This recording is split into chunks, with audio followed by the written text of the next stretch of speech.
So just a bit of administrative here in the beginning, so we get that out of the way. What is the way we are going to do this workshop? This workshop has three parts. The first part is the fundamentals of deep learning. Um, the second part and the third part they are deep dives into the subject. Well, it's sort of a pun on the word, I guess. Deep learning, it sounds very exciting, but so it is. So each part is 6 weeks. Now, that means that by the time you're done with the entire workshop, it will be 4.5 months. Because we have the holiday season, the Thanksgiving and the Christmas, my guess is we'll lose a couple of weeks in between where it wouldn't be wise to hold classes because those would be the days of holidays. So let's add 2 more weeks to it. And so this is all put together, a 5-month workshop. The way we'll hold this workshop is Monday, we will have the theory session. This is where we'll learn the concepts. On Wednesday, we'll apply what we have learned in lab. We'll do some code experimentations. We'll build some AI models, and we'll learn to use that knowledge. Then we will have a weekly quiz. Every week, in the early part of the week, right after the lecture, that is on Tuesday at some point, I will release a quiz on the topics we learned on Monday. Now, you can take the quiz anytime before Saturday. Now, some people, they can be satisfied by the moment you finish the quiz, it will give you a feedback. It will tell you the correct answers to the problems, to those questions. If you want a bit more discussion, every Saturday at noon, there will be an interactive discussion on the quiz. There is an optional thing, and that Saturday afternoon is not at all mandatory. If you finish the quiz, you have done well, and you pretty much understood what the solutions were, you don't have to come to the Saturday noon class. There is also optional research paper reading every week. So as we make progress in these 5 months, I am hoping that we will cover a sum total of about 20 research papers, which have been foundational to the field of artificial intelligence. So the purpose of that is to understand how these breakthroughs have been coming historically. These are classic papers starting with 2014 and moving forward from there. And so much of the concepts that you will learn, I will explain it to you, and that should be enough to give you the background, then for us to do the research paper reading. Research paper reading is completely optional. Those of you who are new to this, you can skip it entirely. It is not really meant to be for those people who are just entering the field. So those are the 4 things. 1 day of theory, 1 day of lab, a weekly quiz. We will have then a research paper reading, and there will be projects. In these 5 months, you will do at least 3 projects, 1 in each part. These projects you'll do as a group because projects take time. They are meant to give you real world experience, make you good at it. You will go through the entire range of emotions. In the beginning, feeling lost, and then getting some help, and then making progress, and then feeling good about it. I often call it in mythology, Campbell, a great mythologist, he called it the hero's journey. Whenever you embark on a difficult goal, you go through certain phases, and those phases are part of the hero's journey. And I invite you guys to go look up that term, the hero's journey. It's a cycle in which you start out with a good intention, as all of you have done. We want to learn artificial intelligence. Yes, we do, but it's not easy. It is an interesting topic, but it's a vast subject. And how vast it is, people don't realize till they come to it. And then they realize that it's an ocean of learning here. And that's when the going gets tough. What Campbell would call being in the belly of the beast. You feel rather unup to the challenge gradually, but then there's somebody to guide you, which I hope is all of us as a community helping each other. We will move forward with that. We'll struggle through, and finally, as the hero's journey says, the hero, of course, comes out victorious. You would have conquered this field. And when I say that, I genuinely mean it. If you put in the effort that we are going to do in this 5 months, irrespective of your background, whether you are an engineer, a psychologist, a physicist, an economist, a historian, you will end at the same destination, and you will feel very confident about your knowledge. And that is a very tall claim, and I should back it up with some amount of evidence. So in that evidence, and this is perhaps the last time I'll talk about it, this motivational stuff, there is such a concept of in cognition, in understanding how people learn. People have identified phases, different phases of learning or experience. And one of the books that was written on this aspect was a very famous book by Malcolm Gladwell called Outliers. Some of you may have read it. The essence of that is it takes 10,000 hours to become a world-class genius at any topic. You put in those 10,000 hours of deliberate practice, means doing that which is hard for you, not doing what is easy for you, then you're guaranteed to reach a world-class genius level. 10,000 hours is a tall order for us. We live professional, busy lives. What can we put in? So I have been teaching now for 30 years. And over 30 years, you observe people, you see how people learn about subjects. I will dwell for 2-3 minutes on that, and that would be the end of that. I've noticed that the first 100 hours, people have what we call the imposter syndrome. In this, you always feel that you don't belong to this field. It's too hard. Everybody else in the uh, group, all your batchmates, all your classmates are way smarter than you, and you can't make it. This is very natural human response. In fact, if you did not have this response, then you're probably rather dull. Most bright people have the first response is the imposter syndrome. Somebody did a survey at Google and MIT, and they found that when people enter MIT, 95% of the people are sure that they have gotten in by mistake and they don't belong there amongst the geniuses. And I'm told that in Google also, employees, when they join, they have a similar feeling, or they used to when Google was highly competitive and selective. I don't know how it is today. So imposter syndrome is normal. It takes about 100 hours, in my observation, when people go through the workshops here at Support Vectors. This is the time when you'll feel like quitting. This is the time when you'll feel it's all very hard. I would very much encourage you to persist, continue on. And remember, we are here as a community. You can reach me through multiple channels, my phone, through Slack, through email, and so forth. There is a teaching staff here. They are teaching assistants. Prachi, I will introduce you to her. She's here in the audience. And Dennis Shen, both of them are here. There are also a few volunteer teaching assistants from amongst the students. And I encourage many more of you to join the teaching assistants pool. You learn a lot when you help others. And so the way we'll move forward in this workshop is we will help each other, encourage each other. In learning theories, we call it forming learning communities. When you form communities and move together, it's much better. It's like going for walks in your neighborhood. If you form your own walking group, you can persist day after day much more than if you did it on your own. So that applies to learning.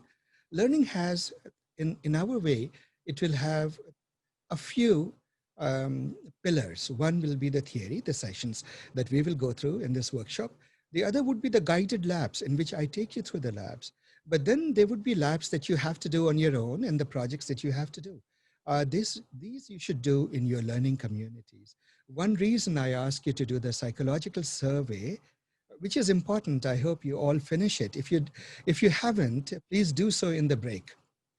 It will help me identify and you to understand. You can see the results. I don't have to.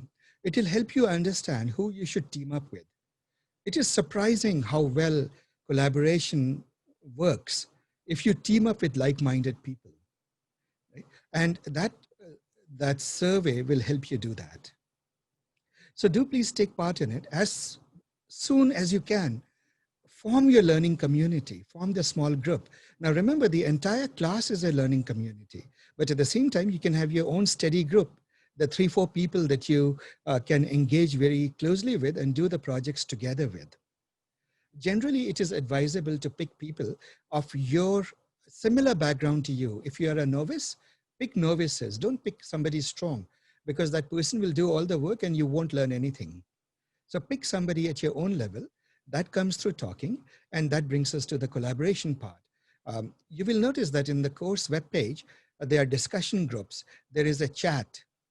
And the way to get most out of this workshop is to stay engaged. People often say that the bigger part of success is just showing up. It's certainly true in learning. If you stay engaged, if you just show up, you are far more likely to succeed in this, what will be a long and interesting journey that we are embarking on. And we have been through, I've been doing this for 30 years. I can assure you, I know the background of each one of you before you registered. And each one of you are capable of it. Otherwise, I would not have advised you to register for this workshop. So have that confidence. Once you cross 100 hours, your confidence level will, you'll go through an inflection point at which your confidence level will begin to go up quite significantly. By the time you hit 200 hours, you not only will be confident, others will see that you're good in this field and they will start taking your help. So one of the questions people ask is, when will I get there? It's sort of, it reminds me of, we all as kids have asked our parents, are we there yet when we sit in the car, in the back of a car or stuff? Or in India, it used to be the trains. When will we get there? That's a universal human condition. We all want to know, when will I get there to the goal? And so usually it's hard to answer, but with years of experience, I can quantify it for you in number of hours. You accumulate 200 hours and you are there. I mean it. Now, 200 hours can be accumulated in many ways. Those of you who are very busy professionals will have harder time. You'll probably put in, perhaps in a week, 5 hours of study. That also would be maybe a stretch, 1 hour a day outside the classroom. But when you couple that with the sessions, the 3-hour sessions each, you are accumulating a lot of hours. You're accumulating 10 hours a week, which means that 40 hours. 40 hours means in 5 months, you would have reached 200 hours, which is about the time when this workshop would finish. That's the duration of this workshop. Those of you who have more time, are more motivated, you will get there sooner. You'll find that before long, you're helping other people in the classroom. You are writing blogs, you're joining Kaggle competitions. And those are the goals I will take you through. Those are the phases of our learning. At some point, you will actually write an article that you will post to Medium towards data science. And perhaps you have not done that before.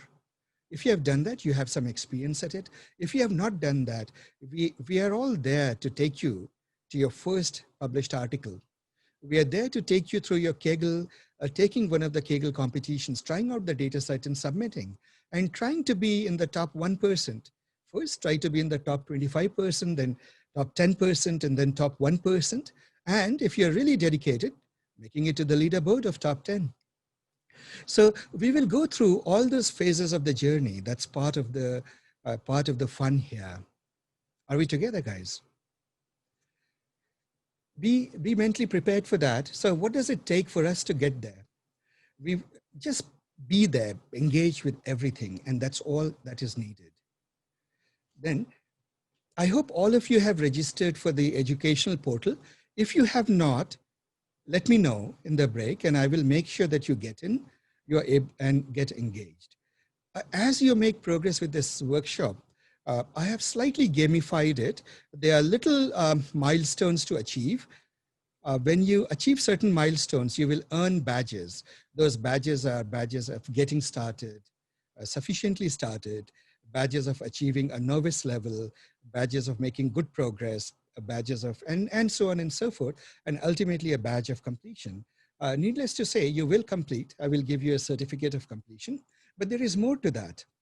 If you do your projects well and all your labs well, and that's a big if, assuming that you can do all of that, I will give you directly, I will write an endorsement for you on your LinkedIn, and I will be willing to be your job reference. Conditional that you do become good and that you become, that you finish all the projects. Now, why would that matter? Let me put it this way. Anybody applying to graduate school so far has not, in my knowledge, not gotten in to the graduate school in who did not, I mean, who got my recommendation. I have a perfect score there, right? And I'm not talking of B grade universities. I'm talking about top tier universities, Stanford, MIT, Berkeley, Urbana-Champaign. I graduated from Urbana-Champaign. So for the younger ones amongst you, if that's a motivation, do keep that in mind.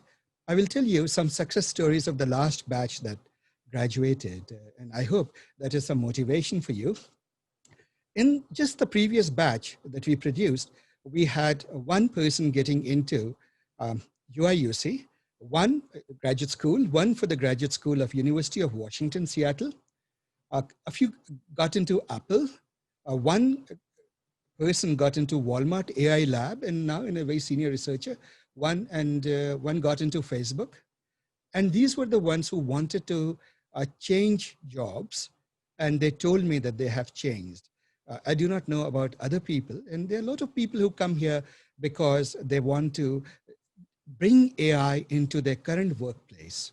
So there are two ways. You go to AI, you go find a job which uses AI, or you incorporate AI in your workplace. From Support Vectors, we have had some significant successes. We have had people who have done their own startup. They have been experts of different fields, for example, wireless area, and they have been deeply experienced. They are CEOs and founders, and they have successfully gone on to sell their companies for massive amounts of money. One person at this moment has started AI, was in the database area, changed into AI, started a company. And the last I talked to him, which was 2 years ago, just got a major retailer as one of his uh, clients. And at this moment has revenue streams in 8 digits. So what you get out of this workshop from this place, from Support Vectors, depends on how much effort you're willing to put in.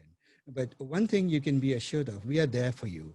The TAs are there, I am there, and we will help you move forward if you reach out to us and ask for help. So please do that. Right? So, and speaking of doing that, do take the homeworks given to you every week and the quizzes and so forth.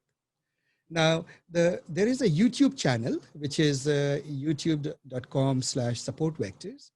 Everything that I say here is being live broadcast at this moment to that channel. After the lecture is over, that recording will not stay public. It will become an unlisted YouTube video. I will post the link into the classroom portal, into the educational portal.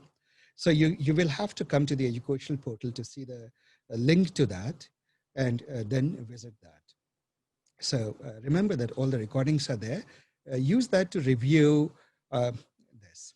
Now, one more thing, part of these workshops is a condition that many people don't realize. It is designed for adults. Now, when you do adult education, it's slightly different from teaching school children or college kids. School kids and college kids are not terribly interested in the subject. Some are, but many of them are not. So you use a carrot and stick principle. You scare them by bad grades, with bad grades, or you hang on some rewards, you know, some scholarships, some things to encourage them. So with carrot and stick, you take them forward. So they have all the time, but usually the youth has its distractions. With adult education, it's slightly different. Adults, when they come to a workshop like this, they are highly committed. Almost all of you must have tried taking courses, let's say in Coursera or some of these things. You register for those courses. If I were to ask you how many courses you finished, you would give a bit of an embarrassed answer that not many. The dropout rate from those things are in the high 90s. And there is a reason for it, in my view. Adults have all the good intentions of learning. They know the value of learning, but they have no time. They have families to raise. jobs to hold on to and bring bread home, right? And and there is a social life. They lead more complicated lives, parents to take care of, and so forth. So as such, time is at a premium, and they don't get time. So this place, support vectors, is designed specifically for as an educational methodology for busy professionals.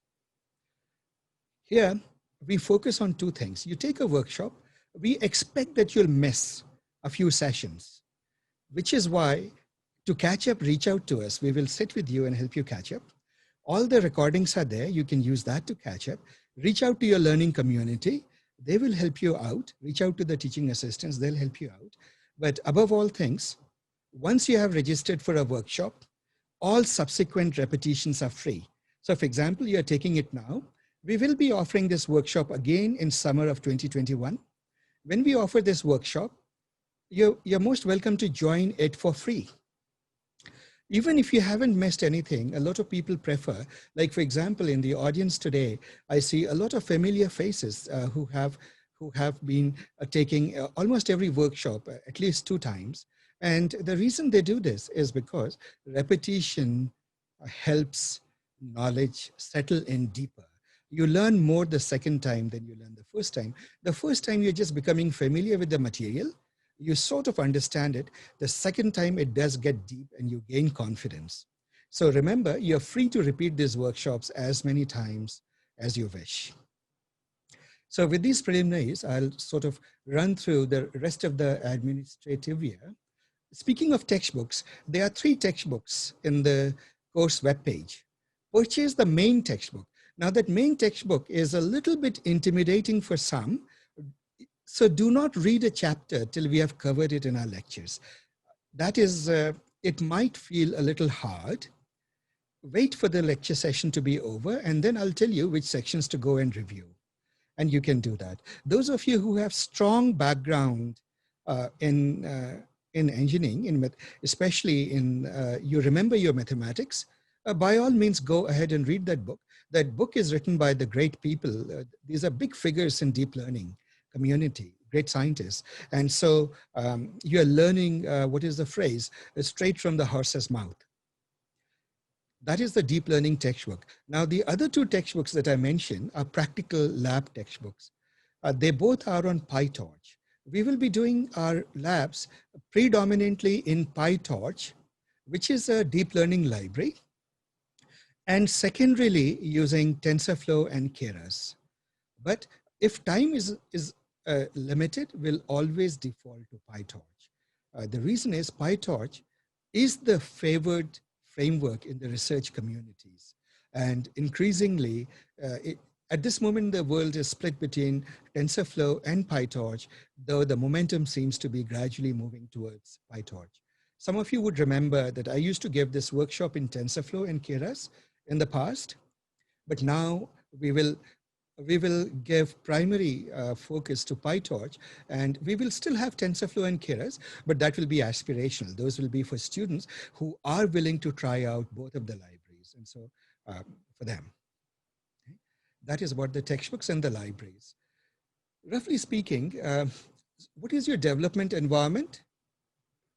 It is this. We will do all our labs in Google Cloud. Now, if you're very familiar with Amazon Cloud or some other cloud, or you're not familiar with any cloud at all, that is perfectly okay. Google Cloud, the part that we use is very small and it doesn't take long to learn. We will use in particular a tool called Colab or Colaboratory in Google. Don't worry about these words, because on Wednesday we'll go through the lab sessions. So we'll go through guided exercises in which those of you who are new to this will set up our accounts and we'll do our first labs in Google Cloud, in Google Colab. Now, Google Colab has a paid version, which is fairly inexpensive. It's $10 a month. If you are a college student, you probably get that extra, the Colab Pro version free. If you are not, then I highly encourage you, and most of you are not college students in this audience, I would encourage you to put that $10 a month 5 months would come to $50. It is an investment worth putting in. The reason is when you take the Google Colab Pro, you get better, more powerful instances. Your code runs faster, and time is of the essence for professionals. You don't want to sit there um, sipping your coffee while your code runs. And the deep learning code are notoriously slow. We are dealing with matrices which are humongous. We are talking about, those of you who have attended my ML100 and 200 would remember that we used to do our regression and classification with what, 10, 20, 50 parameters. Here in deep learning, we are talking about building models which don't have 10, 20, or 50 parameters. We are looking at a parameter space that is absolutely ginormous. We are looking at a parameter space of 100 million parameters, 500 million parameters. And now we are talking of billions of parameters now. The state of the art keeps moving forward. And the one thing that remains always true, the models keep becoming bigger and bigger. So you cannot be doing matrix multiplications of these ginormous matrices on puny hardware. You do need good hardware. So, and it is worth paying that extra $10. It doesn't give you too much of an improvement, but the improvement is noticeable. So take that Colab Pro. Once you reach a place in these labs where Colab Pro proves insufficient, things run very slowly, you can move on to Jupyter notebooks in the cloud. There you can decide how much hardware you need. I would suggest use modest amounts, use the minimum till you feel the need. And again, if you run your Jupyter notebooks, remember, they are running on compute instances. Remember to shut them down when you sleep. If you don't shut them down, next morning you'll wake up to a nasty surprise. You'll have quite a bill, cloud bill to look at. So if you can be careful, you might want to go with Jupyter notebooks. There are trade-offs between starting with Google Colab and Jupyter notebooks and cloud directly. Colab, the downside is you have to remember to commit your code back to your GitHub or to your Git account. I would encourage keep your code in GitHub. So, and pull it in Colab. That way you can keep committing it back. You don't have to lose it. Colab instances disappear after 24 hours. But Jupyter instances stay. When you take a Jupyter instance, it's a compute instance. Even when you shut it down, your code remains, your notebooks remain there. So you don't have to worry about continuously committing it to GitHub. Committing it to GitHub is a good idea anyway, and you should do that. But if you forget, you don't lose your work. But if you forget to passivate or shut down that instance, you do rake up a bill, which is why in the beginning, till you get into good habits of shutting down the machine when you go to sleep, try to use small instances so that even if you forget, you don't rake up a large bill. At most you have a $30 bill per year, per month, right? Or something like that. So that's the trade-off between Google Colab and Google's Jupyter notebooks. And we will cover this in the lab section. Then one question that comes is, can I not do it locally? Can I not do it on my laptop and so forth? And the answer to that is, yes, you can, but here are the caveats. Deep learning needs engines that can do very fast matrix computations.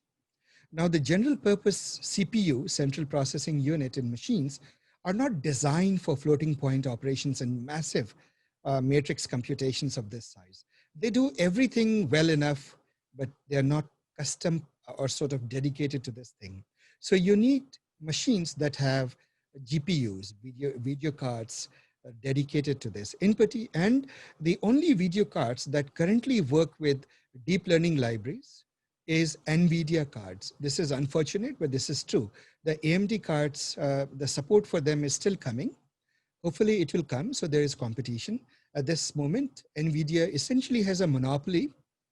Their cards are wonderful, and they make, unfortunately, it does make a dent into your bank account. So if you're building your own machine, or if you're getting a laptop, you have to make sure that it has a NVIDIA graphic card. Those are the RTX series, or You must get those. If you can't get those, there is no point in wasting money on a laptop. You might as well do it in the cloud. Now, a question that often comes, can I not do it on the Mac? I have a Mac Pro, and people are very proud of their Mac Pros. Those are lovely machines, very, very, very intuitive and nice to use. Developers love them. The bad news is now you can't use your Macs and Mac Pros. The reason is they contain AMD based video cards. They don't contain NVIDIA, to my knowledge. So it won't run any faster than a simpler laptop because it doesn't contain the GPU that is supported by deep learning libraries. So that's a bummer there for those of you who are Mac enthusiasts. Now, some of you may say, I have a very new laptop, maybe I can use that. If it has a discrete GPU, perhaps you can use it, and it may be faster and better than the cloud, and by all means do it. There are a few companies that make dedicated hardware, laptops, for this purpose. When we do the lab, I'll walk you through, but today, just as a bit of detail, one of them, there is a Dell's Alienware Area 51 laptop. It's rather bulky. It's basically a workstation pretending to be a laptop. So you can imagine it's pretty bulky.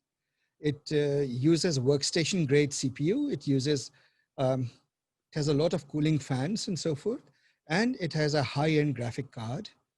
The one on my desktop has 64 gigs of RAM. So these are beefy machines. They do work. Some people absolutely love these. If you want, you can get one of these. The other is, but these laptops are actually meant for gaming. So they have all sorts of blinking lights and whatnot, meant for teenagers, I suppose. But it does serve the purpose of deep learning. On the other hand, there is a company, there are a few companies, actually not one, but quite a few. The leading amongst them is a company called Lambda Labs. Lambda Labs makes a notebook called the TensorBook. Tensor books are light. They are dedicated to deep learning. And so they contain a very good graphic card, as good as you can have in a laptop, but they don't try to be workstations in disguise. So Tensor books are very, very popular in the deep learning community. Almost everyone seems to have one. I have one. You may consider, if you prefer doing the labs locally, you may consider using that. Lastly, if you want to go all in, then obviously the Formula One race car equivalent of computer would be this big deep learning workstations. These workstations typically have 2 to 4 very powerful compute engines built into them. They cost a lot. They typically start out at 10,000 and they can go all the way to about 40,000. I would suggest don't get into it early, but sooner or later you might, as you get into this field and become good at it, and you start taking professional projects, consulting projects and things like that, then time is money. And you may want to get one of these workshops. Good thing is these workshops last a long time. They are really made out of premium hardware. Easily you get 4 or 5 years of life out of it. And after, let's say 4 years, there's much better hardware on the market. You upgrade, but you can still use these machines as general purpose computing for your emails and your watching movies and so on and so forth. So, and they are very upgradable. Now, everything that I said here today, it is there on the class portal. You will see that there is a section under labs in which it is setting up your development environment. And you would see that I have talked about all of this in detail. So you can read the review of it in written form. Next question that comes is, which IDE should I use? And which language are we going to use? In this workshop, the one necessary language is Python. All labs will always be done in Python. Some labs, optionally, I'll also release solutions in the R programming language. And a couple of labs occasionally will be in Java. In natural language processing, one of the topics we'll cover, we will use Java occasionally. Now, you don't have to use it. This is for those people who have the extra motivation to pick that up. So consider these things as extras. Now, Python, let's talk a little bit about Python. Python is a vast language. It's a sweet, simple language to start with. It's very easy to start. It is also a language that's a little bit hard to master because once you get started, you realize that actually there are a lot of interesting things in the world of Python. It's very powerful. And so it takes time to master all of that. In the course of the workshop, there'll be two things that will happen. I will be giving a few introduction to Python sessions. My experience has been that people who come and join these workshops, and if they don't know Python, they need to attend those remediation sessions, just 2 sessions. And after 2 sessions, they're fully up to speed. The reason for that is we don't need the vast, the scope of the Python language. We need only that subset which pertains to data science. And that subset of Python that is specific to data science, one can easily pick up in 2 days or 2 sessions. It's not hard at all. The code that we will do, the lab work that we'll do, we will stick to simple Python so that we will not use exotic Python structures, simply just so that we are all on the same page and we can make progress together. So that is for Python. Those of you who have not or who enough Python background or who would like to join the Python sessions, please go to the portal's discussion section and just mention that you would like to join it. In the forum, put a note there and I will include you into the session that I'll be holding shortly over Python, quite likely over the coming weekend. So that's for the labs and so forth. Next, Moodle, a mobile app, I trust you all have installed on your iPads and your iPhones and your Androids and smartphones. If not, please do so. Past experience, people have found it very convenient. Well, these days we don't commute, we all stay at home, so the value is probably somewhat diluted, but people used to look at the course material while they would be sitting in BART and taking the ride, commute back home or to work and so forth. And they would be catching up with the course and the messages and the announcement on their cell phone. You can still do that, of course. Convenience is you don't have to carry a big laptop to bed. You could just be sitting in your bed or the sofa and be browsing the messages, taking the quiz, a weekly quiz on your cell phone or on your iPad. So for that reason, it's important that you install the mobile app onto your machine. I have sent you the instructions. If for any reason you have had difficulty, there will be TAs waiting in the break. Please take their help and they'll install it. I'll also be there if you have difficulty. I'll help you install it. Next, and two more points after this and the administrative year. The content of this course is... Sorry to interrupt you. Sudhir. What I wanted to find out was, the IDE portion. You were mentioning about the language, but not sure if you touched about the IDE, which IDE will be using. Which IDE will be using? Okay, yes. I talked about the hardware, the IDE. Actually, this is, maybe it is time that I showed that bit of content to all of you on the page. Let's see. Let me know, guys, when you see the course page. Are you seeing it? Yes, we can see it. Yes. So you see that hands-on labs in this. You'll see that there is a, yeah. So we use Jupyter and with the extension. So it explains that. We'll go over this in labs, Sudhir. So it will all become very clear. Start out with Jupyter notebooks, but add the extensions or use, better still, just use the Colab Pro version of Colab. Then as we write longer bits of code, there are 2 IDEs that I recommend. One of them is PyCharm. The community edition is free. You can install the PyCharm and I'll take you guys through I'll have extra sessions at some point over the weekend in which I will make you familiar with PyCharm if you're not familiar with it. And the other one is Eclipse PyDev. That also I'll give a small session. Those of you who prefer that, I'll get you familiar with it. Which of the 2 should you choose? If you are familiar with Eclipse, then you can stay in your comfort zone. Just install the PyDev plugin. Right? So you can have your Java projects and your Python projects all in the same space, and all your fingers, muscle memory of keyboard shortcuts will still apply. If you are not familiar with Eclipse, then I would suggest go with PyCharm. It's the easier of the two. The learning curve is much less. So go with PyCharm. So does that answer your question, Sudhir? Yes, that's it. Thank you. Yes. So guys, whatever I said today, you will see written in this page. And I will try always to make sure that everything I say is there in notes and is there in videos in some form or the other. Not everything will be in notes, but certainly the videos will be there, and important things will be there as notes also.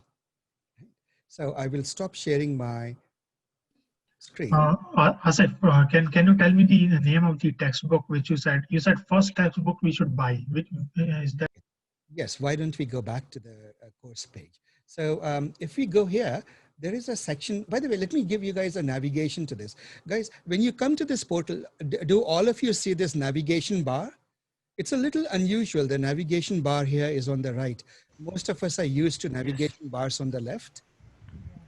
we are And able to see I'm it. coming to textbooks in a moment. One way to get it to the left is click this arrow, dock navigation bar. It will disappear. And so it will show up on your left only when you need it. Right? So we'll go to the textbook section. When you go to the textbook section, you see 3 textbooks. And I explain it here. This is the textbook for the theory. You must get it. This is also available online, guys. Huh? For those of you who want to just read it online, you can search for it. The contents are available online. But having a physical textbook is always helpful. Get it. These guys are big guys in this field. Joshua Benji and Jan Goodfellow, etc. And Aaron, this. These are the big luminaries in the field of deep learning. So you're learning straight from the horse's mouth. That's a big thing. The downside is obviously they are researchers. So it is a little hard for them to come down to the level, our level, level of common people, and write completely from the ground up. They make a very good effort. The explanations are very clear, but it assumes certain amount of background. My job is obviously to provide you with a background so you can read this book easily. So please do order this book immediately. There are these 2 other books, Deep Learning with PyTorch. This you can get just the e version of the book, ebook version from Manning website, and then it will show up on your Kindle. It will be there as a PDF in case you want to print it and so forth. Those of you, and these days the young generation likes to read on electronic devices. If you belong to that young generation, congratulations, then you might want to just do that. If on the other hand you prefer, and this book is also freely available, by the way, you don't even have to buy it. That is something else. The authors have made it freely available. So just get the PDF and put it on your iPad or whatever it is. On the other hand, if you want a print copy of this book, you can buy it from Amazon. I've given you the link. This is a very good book. And we will be doing a few labs from this book. So it will really help you with your labs. The next book is, again, O'Reilly. Typically, O'Reilly and Manning, these 2 publishers compete in our space of computer science and writing textbooks for professionals. Again, a very good book, but you don't need both. You can pick one and buy that, or one other thing you can do is maybe buy this, and because this is free, you can just download it. Though I would say that is, I mean, personally, I like people who make their books available for free, and I do make it a point to buy that in order to reward their effort. But you may make your own decisions. So these are the 3 books we need. First one is absolutely necessary. Between the second and the third, you can pick or get both. Are we together? So speaking of which, guys, I would suggest that after this lecture is over, this session is over, do please go to the website and pour over the educational material. There is a lot of material here, and it will keep growing. And that's the next part I was going to talk about. We are going to trickle feed the content, which means that what you are seeing now, actually what I am seeing is more than what you are seeing. You will not see this entire list of topics. You will see only a limited list, which I have released. Every week I'll release new material, and there's a lot of sections are hidden. I'll keep releasing those material. At this moment, I have not released it so that this page doesn't become extraordinarily long. But as we cover those topics, I'll be releasing those sections. But do keep your eye on that. That's the next thing. And finally, there's one more part of the administrative thing. What did I miss? The fee structure. This workshop is in 3 parts. You can register for, and obviously most of you have registered, but I know that some of you are sitting on fence and not able to decide whether to register only for one part or for all 3 parts. So each part of the 3 parts of this workshop is $1,000. If on the other hand, you know that you're going to take the entire journey, you will learn all of it, then there is a discount for you. You can register for all 3 parts at one go, and then it is $2,400 for everything put together. So that's a $600 discount, a 20% discount on the workshops. That fee structure would remind you of, those of you who took the boot camp last year, would remind you of that. This is bigger than the boot camp. That boot camp was only 3 months. Here we are going to go over 5 months. It's going to be a fun journey. So folks, I am done with the administrative year, and I'll post these notes obviously in the class portal. The basic thing is I would like to take a break now, and then we'll start with the real material. Now, since this was all administrative year, what I will do is this particular video, I'm going to stop so that it becomes an independent video from the actual lecture session, which we will start after the break.